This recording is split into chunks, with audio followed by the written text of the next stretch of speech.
tayo learners. Ako si G10, Supreme Secondary Learner ko po. Ako si Maria Juliana Joseph Tana bilang ang kalihim ng SSO. Ako naman po si Katrina Colonel bilang inakyakan. Ako si Sharon Diego bilang bonus. Ako si Ryan bilang principal. Ako si Clara po. Si Clara sa sinag. Si Clara sa sinag. Isang araw, naatasan ng kalihim at ang ingat yaman magbigay ng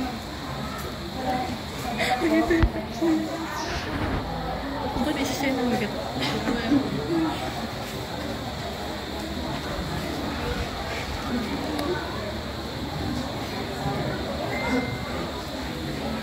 araw ng pagpupuno. Hindi na ako. I-chat na niya ako. Kunwari ini. Makapa?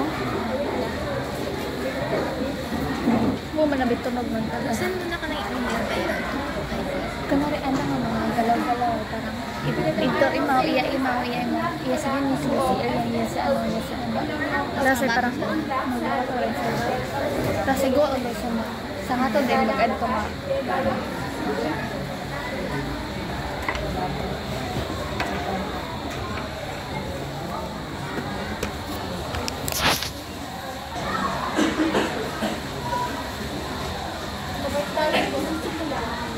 Unahin natin ang benepisyo ng gaganapin pagpapalamay. Sa pagpapalamay na ito, may papakita ng mga estudyante ang kanilang mga talento at may pamalas ang kanilang katalinuhan. Liban dito po, ang perang maliligo ay magagamit natin sa ating mga susunod na proyekto para sa ating kaalaman.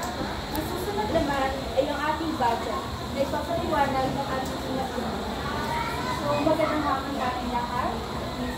So, nandito po tayo kung pag-usapan natin kung magiging budget na natin sa kaya kung nag-usapan. So, para sa stage and sound system, nakalaan dito ang 3,000 pesos. Sa gamit at dekorasyon naman ay 4,000 pesos. Siyempre, para tiyakin na presentable at maganda ang ating setup. So, sa award and prizes, nagdaan tayo ng 3,000 pesos para sa mga premyo ng ating mga magwawagi, kabilang na trophies, medals at cash prizes. So, hindi rin po natin makakalimutan ang food refreshments para sa mga kalahok, bisita at staff. So, sa kabuuang budget po natin ay meron tayong 11,000 tayo natin. So, yun lamang po. Maraming salamat. Para naman sa lokasyon, inaasahan ganapin at lang para sa ngayon. Maraming